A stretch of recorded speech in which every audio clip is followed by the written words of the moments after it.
on the Hot Mess Mountain Mamas, episode 12. We're going back to the 80s. I totally had a perfect ringlet. I would have loved a ringlet. I would have. We're not really going to the 80s. That would be fun though. No. I just can't. Anyway. This is 1970 something now though, with the glam rock or something. The glam rock hair. Yes. Anyway, yeah. So episode 12. Episode 12. Welcome to the Hot Mess Mountain Mamas. Today we're talking about schedules and scheduling, because Becca and I have really different systems, and I feel like scheduling is a challenge.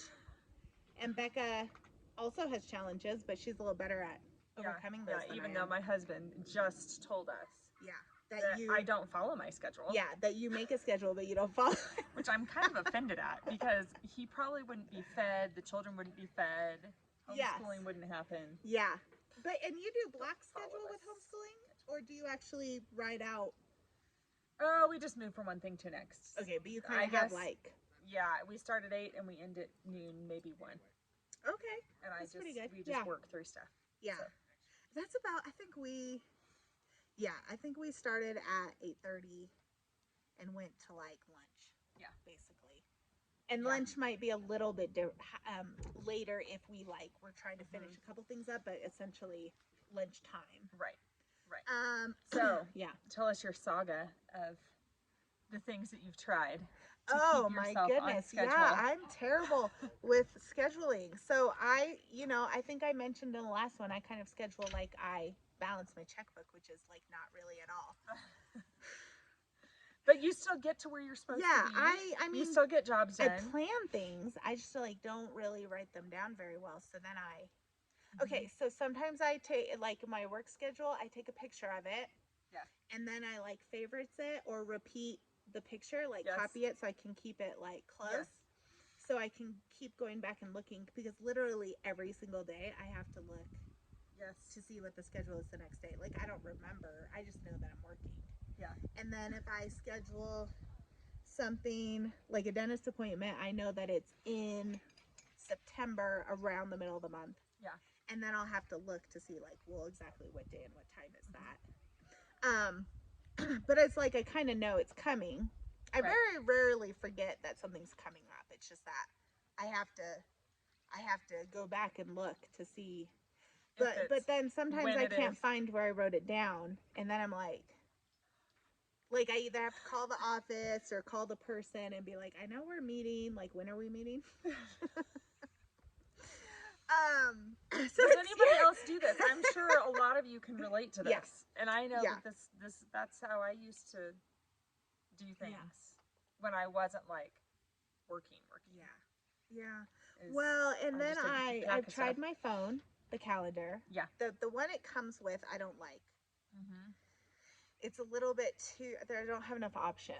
Right. But then the apps that you load, it's there's too many options, and I'm I just want, I don't need all the bells and whistles. Yep. I just want to write something down. And then I just want it to kind of show up. I want to color categorize things maybe. But then that's a whole effort sometimes to put things in, if there's 95 steps to put it into the calendar, I'm this is not. Especially on a phone. Oh my gosh. I'm this is not gonna.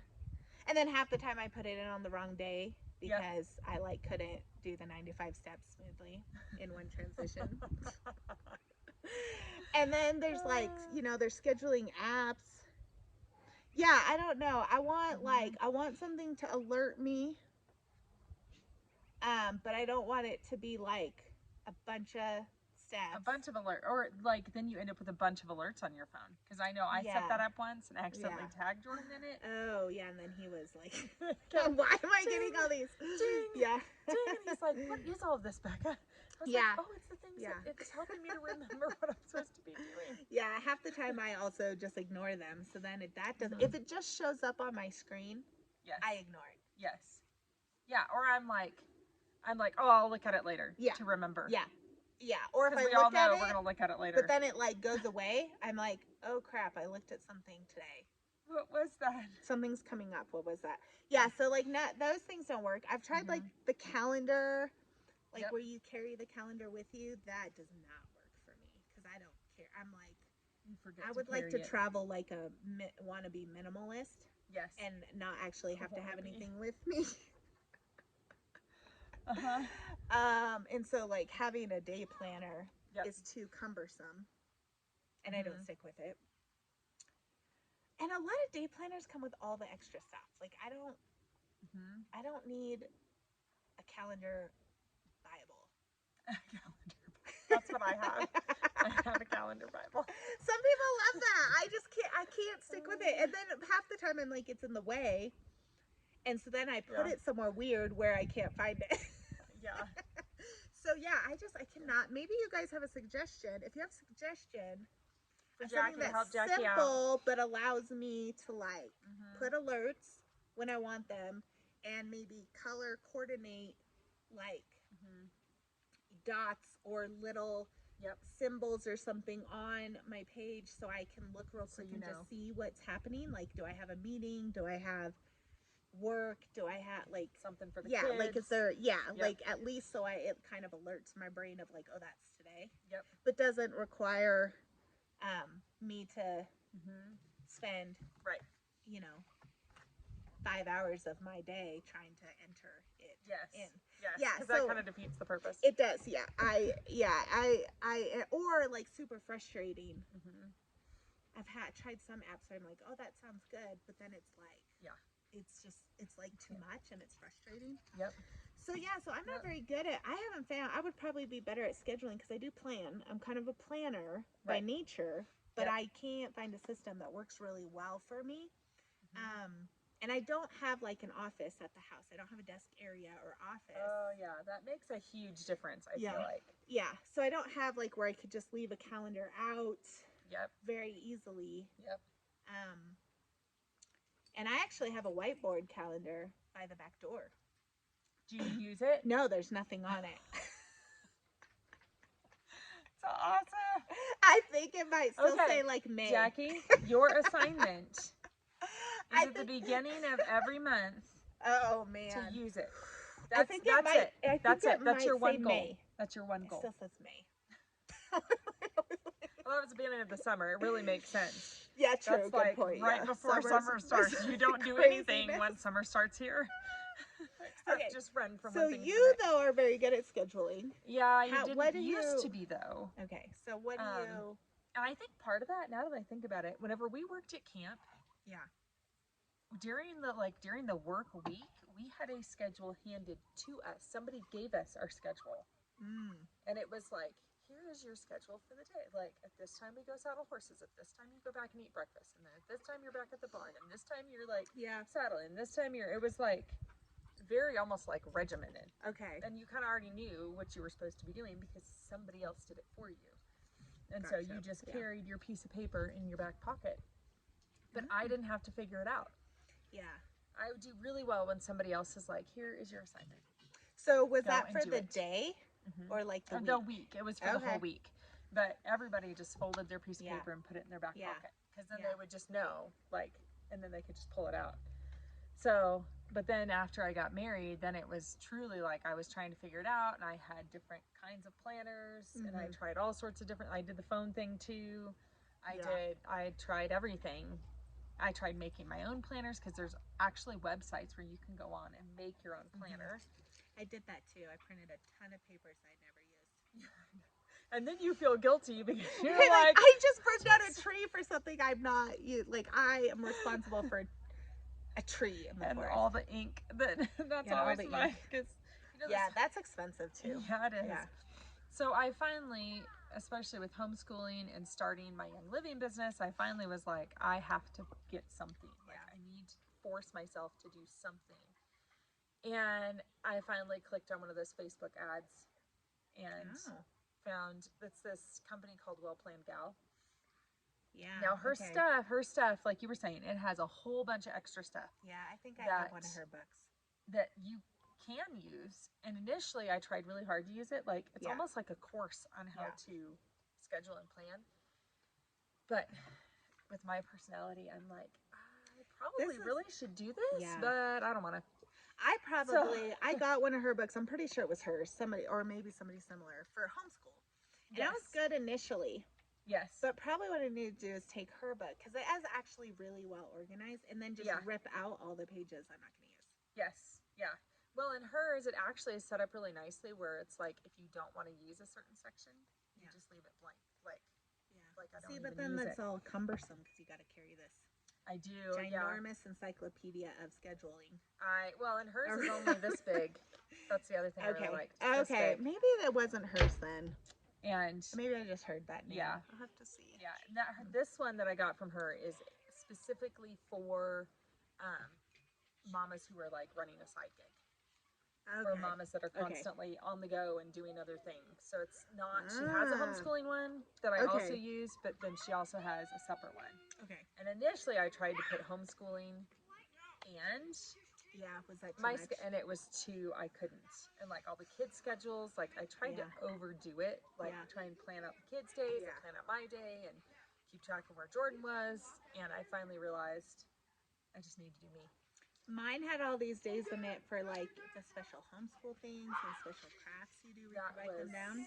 Yeah, that was probably her homeschool one. That just made me feel guilty for not doing any of those things. I'm like, I should have something written here. Yeah, for those homeschool moms that are like really on top of things. I know. I always look at that too. At the beginning of the year, I'm like, oh, I'm gonna plan all these things. And then we get halfway through or towards the end of the year, and I'm like, we did nothing. I'm the most boring mom. No, you actually do fun stuff. You actually post some things that you guys do, and I think, that looks fun. I want to do that. I have no idea. I'm not very good on my own. I'm not a very structured person to begin with. Maybe that's part of my problem. But, I do plan and have structure, but it's loose. Right. It's like loose. Which I feel like, so there's a balance there. Which is what we were kind of talking about earlier of it's good to have gaps in your schedule. I used to be the one that would like schedule things one right after the other. Like I'd give myself like 2 minutes to transition. Yeah. Instead of like putting in that buffer time of I need like 30 minutes buffer time to make sure that drama that comes up is accounted for. Drama. I feel like I am getting better at adding buffers and gaps, but I still, if my day is getting full, I'll have a tendency to try to be like, oh, I don't need that much time for transition, when really I do need that much time for transition. Yes. And so being like realistic with my with what I want to also schedule in a day, I think is really important. And I have to keep coming back to like what's realistic, like what can I actually accomplish today, and feel good that I was able to accomplish, instead of like feeling guilty, or like I've missed the mark, or like I've like not completed something. But so have you ever read the book The One Thing? I don't remember who the author is. It's actually really good. I listened to it on Audible. So there's an idea for you. I love Audible. Yep. Amos, hush. So he just basically talks about how it's like you pick one thing in your day that you know you need to accomplish, and that's it. And if you get it done, you get good. Like a mom sticker. Yeah, mom sticker. Woo! It's just my mom sticker look like an iced coffee. I know, right? Oh, for real, you get a reward. I get a reward. But really, that does also come back a little bit to what we were talking about last week of like knowing when you say no, when to say no. Yes. Because if you have one thing that you're like, this is what I'm doing today, and other things interfere with that one thing, then you have to decide like, am I going to keep my commitment to this one thing? Or, am I going to allow for this other thing on this particular day? Like, am I going to bend a little bit? And I do think it's about balance. Because sometimes we can bend a little bit to make an exception. But if we always make an exception and then it becomes a rule, then we start to not get our one thing done, ever. And I do definitely run into that. I think scheduling helps to keep on track. Amos! And, you know, like, really, I would like to be better about scheduling things. Yeah. Yeah. But it's just finding a system that works well. Right. And that's really what I encourage people to do too, because I've actually done other talks on this before. Because I'm like, what I do is I just tell people, like, you've got to figure out what system is going to work for you. And sometimes you're not going to know what system works for you unless you pick one. So pick a system and try and stick with it for at least 2 weeks. Because that's when you actually start to form habits. And then I think it's like 3 months, it's like 90 days of doing the same thing over and over again. That's whenever it will like instill that habit, like it then really truly makes it cement in. So I think I used according to research. So I used to use my calendar, my whiteboard calendar, a lot more before we moved, and I think because where it was in the house was like, my house is only 1,000 square feet. Like it's not like everything is far away, but for some reason, like where it is not. I can't just glance at it.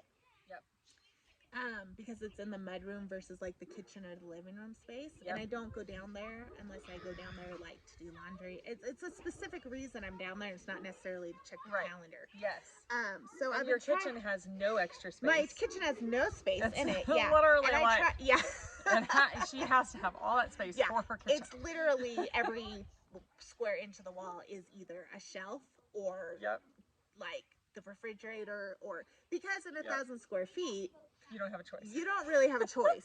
Like you're limited in your space. So, and I have 5 people living in 1,000 square feet. So, I mean, it's not like I'm like, oh, there's like this extra room. No. And so I've tried to see if I've moved it and put it in the living room. And I'm blessed with a lot of windows in the living room space, but then that also means that I don't have a lot of wall space. So it's just like, I think that's part of my hiccup is I was like, I'll just make myself go down there and use it, but then I don't. Yes. So I'm like, I might have to think a little more creatively about maybe it being in actually a different spot where I can glance at it. Yeah. I might actually use it more, because also my problem with day planners is they're out of sight, out of mind. Yes. They're folded up, they're put away, or they're on the shelf, but they're closed. Yes. Yeah. And for me, I pretty much carry my planner around like it's a Bible. Yeah. Like my life depends on it. Yeah. Because it just put some Bible verses in there. It does need, it really Maybe does we need the depend calendar Bible. It like has the Bible on one side. Do you know how thick that would be? Oh, calendar for on one side. We'd be like Charlie Brown with our backpack. Yeah, our backpack. Over, when was it, like Christmas? And he was supposed to read War and Peace. And he like puts it on his back and he immediately is like, wow. Yeah. So then he puts it on the little rolly cart and it's like, maybe just the New Testament, the calendar. You only need the New Testament. You only need the New Testament. The Old Testament is old, outdated. We don't believe that. We don't believe I'll that. just like clarify. The Old Testament is really important. Yeah. Yes. No, the Old Testament's important. But yeah. Finding out.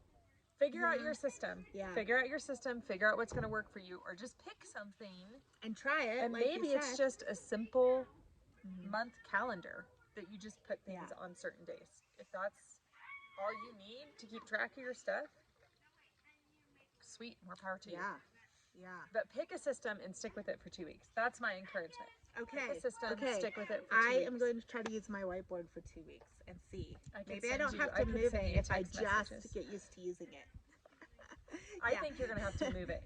I might. Do you get what I'm saying where it's at? Because I you've been think in you're my gonna have to house. move it. Yeah, it's like, it seemed like a good idea because it's by the back door, but it's really not. You Like, don't go in and out. I of the don't back go door. in and out of the back door as much as you would think. Yeah. It sounds like my back door's way over there, and it's really It's not. I know. It's like 15 steps. It's like 15 steps. Sorry. So I'm gonna have to think about that. Yeah. If you have a tiny home or a small space, how are you? And you keep a calendar out. How are you doing that? I would love to know. Like if you have what do they call a command center?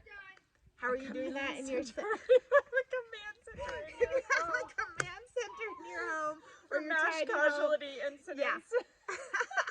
Well, I would love to see pictures of that. That's all I'm saying. For I would love to steal from your ideas. I always see them in these like giant houses where I'm like, well, of course you have room for that. Where they have like a whole wall with they're their like, massive chalkboard calendar. I'm like, wow. With their little cup of chalk. Yeah, I like, well, yeah. And it never gets anywhere. Yeah. That's my only one. We're totally out of time. This is my one thing that I run into with, because I always say I'm a wannabe minimalist. Yeah. But I don't really have the space. But whenever I have like purchased minimalist like magazines or something, and I see pictures, I always am like, well, yeah, your house is like 3,000 square feet. I wouldn't have problem if that was the size of my house. But actually, I really like to watch like the RV living and things like that, because they actually live in a much smaller space. Yeah. So truthfully, that's what I do. I'm like, well, I don't know. Like, I got to find out what people who actually live in a small space are doing. I know. You can Pinterest it. Yeah. I should. I forget about Pinterest sometimes. I don't know why. Okay. Digression. Yep. Tell us how you schedule and what that looks like for you. Yep. Okay. And you can find Jackie at Jackie Cambish with a K on Instagram, and Jackie Cambish Faith and Family microblog on Facebook. Yep. And I'm at Becca Maria EOS on all platforms. All the platforms. Yep. Subscribe and share. Yes. Yes. Awesome. And please give us your feedback. Tell us, we're Hot Mess Mountain Mamas. We need help with scheduling. Well, I need more help than Becca needs. Yeah. Apparently my husband thinks I need help, so. Bye. Have a good day.